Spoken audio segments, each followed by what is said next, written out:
E o Filho de Deus, Jesus Cristo, o Senhor, disse: Eu sou o caminho, a verdade e a vida. Ninguém vem ao Pai a não ser por mim.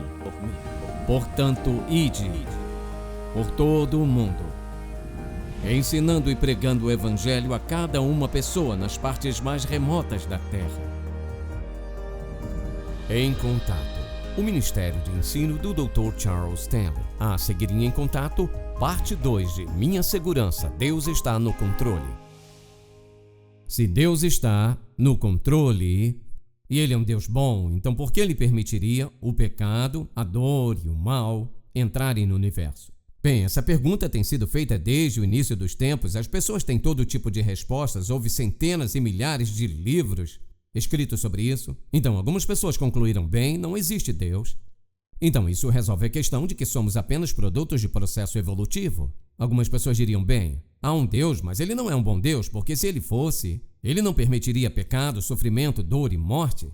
Outros diriam: bem, há um Deus, mas certamente Ele não está no controle, porque se estivesse, Ele destruiria o mal, o sofrimento e a dor. Agora, todos concordamos que há mal, sofrimento, dor e morte no mundo, mas isso não quer dizer que Deus não criou esta terra. Não significa que Deus não seja bom, que Ele não esteja no controle. Então, o que queremos fazer nesta mensagem é analisar tudo isso para ver, de acordo com as Escrituras, se Deus ainda está no controle, à luz de todas essas coisas. Então, quero que abra, por favor, no Salmo 103. Só quero que a gente leia alguns versículos desse salmo, porque aqui Deus declara certamente sua posição na criação e acima de toda a criação. Quando ele diz, no verso 19 do Salmo 103, o Senhor estabeleceu seu trono nos céus e a sua soberania governa tudo. Bendizei o Senhor, vós anjos seus, poderosos em força, que cumpris as suas ordens, obedecendo a voz da sua palavra. Bendizei o Senhor todos os seus exércitos, vós que o servis fazendo sua vontade. Bendizei o Senhor todas as suas obras, em todos os lugares do seu domínio. Bendizei o Senhor, ó minha alma. Agora, quando a Bíblia fala sobre Deus e sua soberania, a Bíblia fala do controle de Deus, a que ele está se referindo aqui? A soberania de Deus é a sua suprema, ouça, a sua suprema autoridade e controle sobre todo o universo, incluindo a humanidade. Sua suprema autoridade e controle sobre todo o universo. Simplesmente significa isso, que todas as coisas e todas as pessoas estão em sua mente, em sua vista, em seu alcance, em seu poder, em sua presença e em seu controle. Não há nada que esteja além do controle do Todo-Poderoso Deus. Agora, com isso em mente, há muitas perguntas que as pessoas fazem. Bem, se isso é verdade, então por que essas coisas acontecem? Então, só para te lembrar de alguns momentos, na última vez, na primeira mensagem desta série, falamos sobre o fato de que todo o Antigo Testamento ao Novo Testamento é evidente que Deus está governando soberanamente no controle dos eventos na vida dos homens, da natureza, por exemplo, dos animais, da humanidade e das nações. Deus está no controle. Bem, a pergunta que surge é, primeiramente, por que tudo isso, se Ele está no controle, por que Ele não fez de outra forma? Então, é sobre isso que eu quero falar nessa mensagem. Quero começar simplesmente dizendo isso. Há várias coisas sobre a criação que você e eu poderíamos concordar sem nenhuma dúvida. Primeiramente, se realmente cremos na Bíblia, que Deus criou este mundo. Segundo, porque Ele é um Deus bom, Ele criou o bom. Ele diz, de fato, naquele primeiro capítulo, depois de tudo que Ele criou, Ele disse, Deus viu que era bom. Quando Ele terminou a criação, viu que toda a criação era boa. A terceira coisa que sabemos, sem dúvida alguma, é simplesmente que existe o mal no mundo. Então a questão é, como este Deus bom que criou o mundo, e que Ele é um Deus bom e criou tudo bom, como nós explicamos a presença do mal no mundo? Será que Deus é um Deus mau? Não, não é. Então temos que fazer a pergunta, bem, se isso é verdade, como é que esse Deus bom permitiu o mal no mundo? Bem, existe por sua vontade permissiva. Ou seja, se Deus não permitiu o mal no mundo, significa que havia um poder e uma força maior que o próprio Deus e, portanto, Ele se intrometeu neste mundo perfeito que Deus havia criado. Se isso é verdade, significa que Deus ele não está no controle, e você e eu não temos nenhuma segurança, e podemos esquecer Romanos 8:28, sabendo que todas as coisas cooperam para o bem daqueles que amam a Deus, porque todas as coisas não cooperam para o bem daqueles que amam a Deus, porque Deus não está no controle. Mas se ele está no controle, então Deus teve que permitir. Ouça, Deus teve que deixar, teve que permitir o mal no mundo. Agora alguém diz, então, de onde é que veio? Bem, vamos pensar no mal dessa forma, porque temos que fazer a pergunta, Deus criou, ele criou o mal. Então, quero que voltemos para um versículo aqui. Abram, por favor, em Isaías, capítulo 45, por um momento. E vamos lidar com um verso que tenho certeza que alguns de vocês provavelmente leram e estão pensando logo de cara. Então, eu quero esclarecer isso bem no começo. Certamente Deus permite o mal no mundo e Deus também usa o mal no mundo para cumprir seu propósito, que vamos ilustrar em alguns momentos. Isaías, capítulo 45, quero que notem um versículo aqui. E só para explicar que, antes de tudo, quero ler este versículo 7. Vamos começar com o versículo 6, quero ler na nova versão americana. Alguns têm a King James, quero esclarecer uma coisa, vejam isso. Começando no verso 6. Ele diz, para que os homens saibam, desde o nascer até o pôr do sol, que não há ninguém além de mim, eu sou o Senhor e não há outro. Eu sou o Senhor e não há outro, aquele que forma a luz e cria as trevas, que causa a prosperidade e cria a calamidade. Eu sou o Senhor que faço tudo isso. Agora, se você estiver lendo a versão King James, é isso que ela diria. Ela diria, eu formo a luz e crio a escuridão, eu faço paz e crio o mal. Como se Deus criasse o mal. A palavra hebraica tem só duas letras, Ra.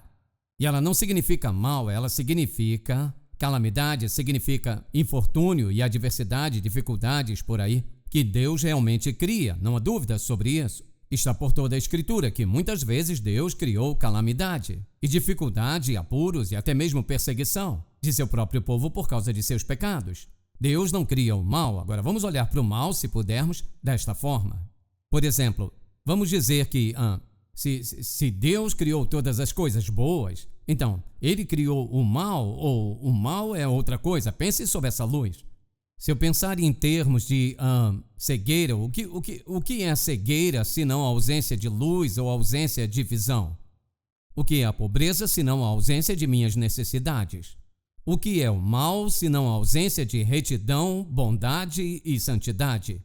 Então, quando pensamos em termos de Deus criando o mal, Deus não criou o mal. Deus certamente permitiu o mal, e ele permitiu algo na mente, a corrupção do coração do homem, que falaremos no momento. Então, tendo permitido o mal no mundo, temos que nos perguntar, por que Deus faria isso? Bem, pense nisso, se ele está no controle, Deus permitiu o mal no mundo para um propósito divino.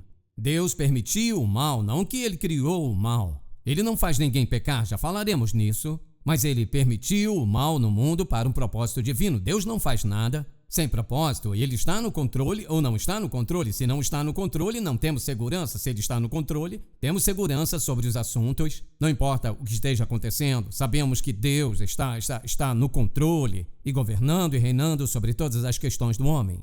Agora, com isso em mente, vamos pensar em algo mais. Já que ele é esse tipo de Deus e permitiu o mal no mundo, temos que nos perguntar por qual meio ele veio, ou seja, onde ele começou. Bem, normalmente queremos pensar em termos de Gênesis capítulo 3, quando a Bíblia diz que Satanás, a serpente, tentou Eva, mas esse não é o começo do mal na terra. Volte para Gênesis capítulo 2 por um momento, vamos olhar, quero que você acompanhe aqui comigo, e apenas acompanhe aqui, eu quero manter nos atualizando de onde estamos, para que possamos ver a continuidade aqui. Se voltar em Gênesis capítulo 2, e quero que observe uma coisa neste capítulo. Começando no verso 15, agora Deus criou este mundo maravilhoso, e a Escritura diz, começando no verso 15, então o Senhor Deus tomou o homem e o colocou no jardim do Éden para cultivá-lo e guardá-lo. Lembre-se de que tudo que Deus fez, agora ele diz que era bom. Verso de fato, capítulo 1, do verso 31 de Gênesis, e viu Deus que tudo quanto fizera, eis que era muito bom, e foi a tarde e amanhã o sexto dia. Então Deus diz que tudo foi bom, mas veja o que ele diz aqui. Verso 16, o Senhor Deus ordenou o homem dizendo, de qualquer árvore do jardim você pode comer livremente, mas da árvore do conhecimento do... Ouça, ele não disse que era uma árvore má, ele diz que é uma árvore do conhecimento do bem e do mal. Você não comerá, porque no dia em que você comer dela, certamente morrerá. Agora, esta foi uma ordem muito específica dada a Adão, muito clara, sem qualquer dúvida, Deus lhe disse: isto é exatamente o que vai acontecer, se comer desta árvore, porque a árvore estava lá. O propósito da árvore é muito claro. O propósito da árvore é que aquela árvore simbolizava a autoridade absoluta de Deus sobre toda a autoridade, sobre toda a criação. Aquela árvore simbolizava o controle e a autoridade absoluta de Deus. Simbolizava quem ele era. Ele é o cabeça de toda a raça humana, toda a criação. Então ele a colocou lá e, como resultado de ter feito isso, o homem se encontra neste ponto, nesse maravilhoso ambiente. Um Deus de amor a colocou lá.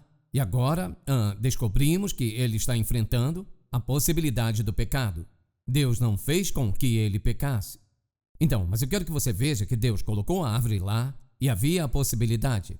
Então olhemos para Satanás por um momento e você vai lembrar naquele terceiro capítulo que Satanás entra em cena e ele tenta Eva. Agora, vamos por favor para o capítulo 14 de Isaías por um momento.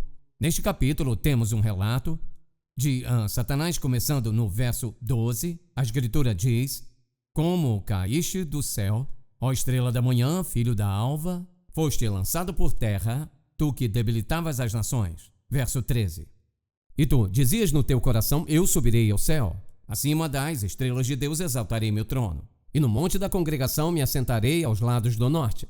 Subirei sobre as alturas das nuvens e serei semelhante ao Altíssimo. Contudo, você será lançado no Sheol. Se você abrir no capítulo 20 do livro de Apocalipse, e veja por favor naquele verso 10, quase o último capítulo ali, capítulo 20 de Apocalipse, você vai encontrar Deus dando a João um relato final do que vai acontecer com Satanás quando ele diz no verso 10: e o diabo que os enganava foi lançado no lago de fogo e enxofre, onde estão também a besta e o falso profeta, e serão atormentados dia e noite pelos séculos dos séculos. Satanás era um anjo caído, a quem, se observar naquela passagem, a quem a Bíblia diz que ele foi lançado. Se observar, ele diz, no verso 12, você foi lançado na terra. Agora ouça com atenção. Há duas coisas que a Bíblia não responde. Se você se lembrar, mencionamos em Deuteronômio capítulo 29, caso você tenha perdido isso. Deuteronômio 29, todos deveriam anotar este versículo, porque aqui está o que ele diz. A Escritura diz: as coisas secretas do Senhor nosso Deus, pertencem a Ele, mas as coisas reveladas a nós e a nossos filhos para sempre, para que possamos observar todas as palavras desta lei, o que simplesmente significa que Deus deixou claro aos seus filhos bem no princípio que há algumas coisas que não vai contar a nós. Agora, Deus não nos diz em nenhum lugar na Bíblia por que e como Satanás teve um pensamento negativo e maligno e decidiu que queria ser como Deus. A Bíblia não responde isso. Então, para eu tentar dar alguma razão porque acho que ele fez isso, não é nem mesmo legítimo, porque a Bíblia não responde essa pergunta. A segunda coisa que a Bíblia não responde é por que Deus permitiu que ele fosse lançado na terra. Poderíamos dizer, bem, por causa da tentação e tudo mais. Mas a possibilidade da tentação estava lá, mesmo sem o diabo. Então Deus o lançou na terra e ele disse: o destino final será o lago de fogo. E ele diz em 2 Pedro, capítulo 2, verso 4, que todos os outros anjos caídos que o seguiram foram lançados no abismo e finalmente todos eles acabaram em fogo eterno e julgamento eterno no fim dos tempos. Agora, então, Satanás desempenha um papel na tentação. Ele certamente tentou Eva aqui no jardim e, é claro, como resultado, há uma queda. Então, o que eu quero que veja é que Deus criou um mundo perfeito e disse que tudo era bom. Ele é um Deus bom e ele permitiu o mal, ele permitiu a possibilidade do pecado, colocou uma árvore lá, a árvore do bem e do mal. E a questão é, por que Deus colocou a árvore lá? Bem, essa árvore simboliza a autoridade máxima de Deus sobre toda a humanidade, sobre a raça humana. E, portanto, quando Adão está em frente a esta árvore, é aqui que estamos. Estamos num campo de testes. Ou seja, a árvore é o campo de testes para Adão, por exemplo, e Eva. Agora alguém diz, bem, vamos pensar nisso por um momento, porque eu tenho uma pergunta aqui.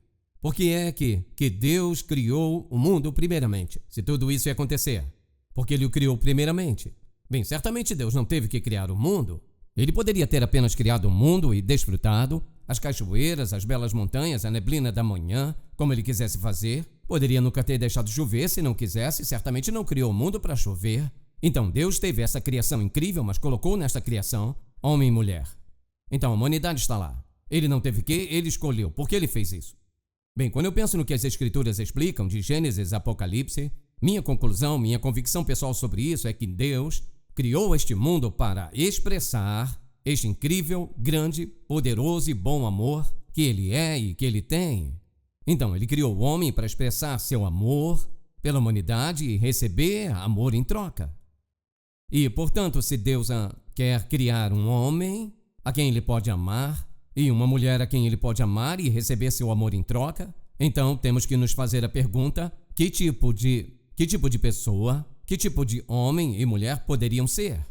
Bem, para que esse amor possa ser genuíno e real, Deus deve criá-los com a possibilidade de fazer escolhas. Então, Ele os criou com a possibilidade de escolherem amá-lo ou escolherem desobedecê-lo, escolherem segui-lo ou escolherem não segui-lo. Por exemplo, você escolheu seu cônjuge porque você amava essa pessoa e essa pessoa te amava. Ela tinha capacidade de te amar ou não te amar. Não era uma questão forçada. Então, se o homem não tivesse tido uma vontade, uma escolha, teria sido um robô e não um homem. Então Deus não criou esse tipo de criaturas. Então Ele criou o homem com a capacidade de fazer escolhas. E a primeira escolha que o homem tinha que fazer era de reconhecer que Deus é supremo e autoridade no universo, que Ele está no controle. Ele merece o amor e a devoção do homem, ou ele não acredita nisso. Então, Ele criou a capacidade e a possibilidade de desobedecer a Deus. Então, o que temos que perguntar agora é isso. E quanto a esse tal de livre-arbítrio? Ou seja, o homem tem livre-arbítrio. E muitas vezes as pessoas dizem, eu acredito que o homem tem livre-arbítrio. Então, deixe-me colocar dessa forma. Não há dúvida em minha mente que Adão e Eva, preste atenção, tinham um perfeito livre-arbítrio. Era uma vontade que estava inclinada e voltada para Deus. Mas é uma vontade que também tinha a capacidade e a possibilidade de se mover na outra direção. Creio que eles foram as únicas pessoas que já foram criadas com livre-arbítrio. Sua vontade, minha vontade, nossa vontade não é livre. Elas são livres até certo ponto. Então, quando alguém diz, eu tenho livre-arbítrio, não tem. Se Deus criasse toda a humanidade com livre-arbítrio, não haveria segurança, não haveria garantia, nem paz, porque se todo homem ou toda mulher pudesse fazer qualquer coisa que quisesse fazer, a hora que quisessem fazer, você imagina o tipo de mundo que seria esse? Já é ruim o bastante, com a vontade do homem limitada. O homem não tem um livre-arbítrio, tem um livre-arbítrio limitado. Limitados àquelas coisas que não interferem no propósito e no plano de Deus em nossas vidas e na vida dos outros. Então, temos uma terra perfeita, um universo perfeito, pessoas perfeitas que Deus colocou em um ambiente perfeito, com a capacidade de amar ou desobedecer a Deus, escolheram cair como resultado de suas escolhas erradas. E a escolha que fizeram, não uma escolha como a nossa, porque não temos livre-arbítrio, eles tinham. Não temos livre-arbítrio, temos uma vontade que está corrompida e contaminada por uma velha natureza, e Deus absolutamente está no controle de todas as coisas. Se não tivesse, você pode imaginar o que algumas pessoas estariam fazendo hoje neste mundo. Então, nossa vontade é limitada. Agora, se Deus fez o mal, isso não significa que Ele não é um Deus justo e santo. Então, embora Ele não cometa atos malignos, Ele de fato permite que o mal aconteça, e no processo, Deus usa o mal para o bem, seja o que for. Agora, você tem que crer nisso ou não pode crer em Romanos 8:28, que diz: nós sabemos que todas as coisas cooperam para o bem daqueles que amam a Deus. A verdade é que realmente diz, pois sabemos que Deus faz com que todas as coisas cooperam para o bem daqueles que o amam, que foram chamados segundo o seu propósito. Ele não disse que apenas fez com que tudo se tornasse bom. Ele causa, Ele projeta, Ele governa, Ele regra, Ele reina. Ele está soberanamente no controle de cada coisa da nossa vida e Ele diz, Ele vai transformar cada uma coisa da nossa vida em algo bom, ou seja, aqueles de nós que o amam, que foram chamados segundo o seu propósito, ou seja, os crentes. Você diz, bem, eu sei de algumas coisas na minha vida que não mudaram para o bem. Bem, espere um minuto agora. Você olhou pela perspectiva de Deus? Alguém diz, olhe para o sofrimento, olhe para o pecado, olhe para a dor, olhe para o pecado na minha vida, olhe para o desânimo que eu tenho, olhe para todas as coisas que me aconteceram, que certamente Deus não está nisso. Quem disse que não? Qual o propósito final de Deus? E posso dizer, por convicção, por experiência, posso te dizer, não faz nenhuma diferença o que você tem que passar. Não faz nenhuma diferença o quão difícil. Não faz diferença o quanto doeu. Não faz nenhuma diferença se entendermos ou não. Quer saber?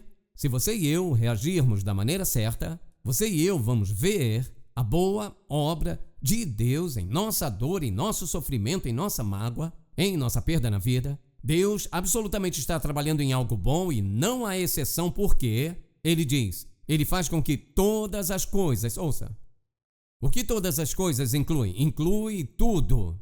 Todas as coisas cooperam para o bem. E quanto à dor, sim. E o sofrimento, sim. E sobre a mágoa, sim. E as guerras, tribulações, provações. Eu entendo como Deus trabalha todas essas coisas para o bem o tempo todo? Não entendo. Posso entender como eu vejo o bem na minha própria vida às vezes. Posso ver como Ele trabalha o bem na vida de outras pessoas muitas vezes quando elas nem veem que é bom. Mas algumas coisas eu não entendo. Não há ninguém que entenda completamente todas as razões, porque Deus permite que algumas coisas aconteçam. Você e eu não faríamos do jeito de Deus, mas quão insensatos somos sobre muitas coisas. Deus permite que o pecado siga seu curso em algumas áreas. Deus o impede em algumas. O homem caiu no jardim em toda a terra. Toda a terra sofreu os resultados da queda do homem, e quando você e eu chegarmos à glória, não haverá nada disso. As pessoas dizem, não consigo crer que Deus é um Deus bom e permite que isso aconteça. Sabe por quê? Porque nós não entendemos o ponto de vista de Deus sobre como Ele está trabalhando para o bem. Eu não entendo porque algumas coisas acontecem. Eu não entendo porque com certas pessoas. Mas ou Deus está no controle ou Ele não está. Se Ele não está no controle, estou aqui para te dizer. Nós temos um grande problema, mas ouça. Se Ele não está no total controle, não está no controle. Ouça. Você não pode ter uma obediência parcial. Obediência é obediência total, obediência parcial é desobediência. Deus está no total controle. Ou há algo deixado de fora que Ele não está no controle. Se Ele não está no controle total, não está no controle. Se não está no controle total, não é soberano, não é soberano. Não temos nenhuma segurança. Toda a nossa segurança é baseada em nossa própria capacidade de encarar a vida da melhor forma possível no mundo que parece estar caminhando na direção errada muito claramente. Agora, posso entender, meu amigo, se é uma daquelas pessoas que está sofrendo por algo. Na sua vida, seu marido foi embora e te deixou, sua esposa foi embora e te deixou, e aqui está você passando por dor e sofrimento. Você diz, está querendo me dizer que Deus fez isso? Ouça com atenção, eu nunca disse que foi Deus.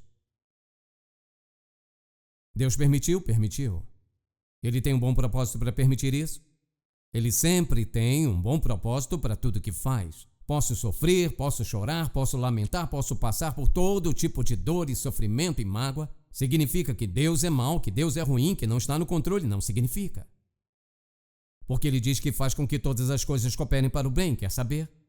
Haverá algumas coisas que eu nunca verei o lado bom, até que eu chegue do outro lado. Mas quer saber?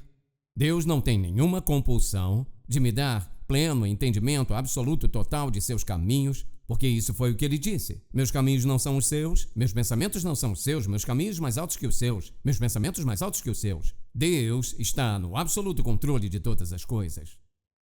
Agora, onde isso nos leva? Graças a Deus é aqui que nos leva. Agora veja isso. Ele é um Deus bom que criou um mundo bom e colocou o homem e a mulher neste mundo perfeito. Deu livre-arbítrio absoluto voltado para Ele, mas com a capacidade de amar ou não amar, de obedecer ou não obedecer, para que não fossem robôs, mas para serem pessoas completas, com este livre-arbítrio, mas limitado, naturalmente até certo ponto. Mas era um livre-arbítrio para escolher certo ou errado. Fizeram uma escolha errada. No processo dessa escolha errada, falharam, a terra inteira sofreu as consequências. Dali em diante, Deus ainda está no controle e tem governado, ao longo dos séculos, as atividades do homem, nações que surgiram, natureza, animais, homem, tudo mais. Deus tem estado no absoluto controle. E quando olhamos para as Escrituras, se pudéssemos ver do outro lado de algumas coisas que não podemos ver deste lado, nós veríamos o controle de Deus e qual o seu propósito final. Deus diz que você sempre vai entender todo o sofrimento, mágoa e dor que você passa. Não diz. Mas eis o que Ele disse. Nós sabemos, podemos saber disso.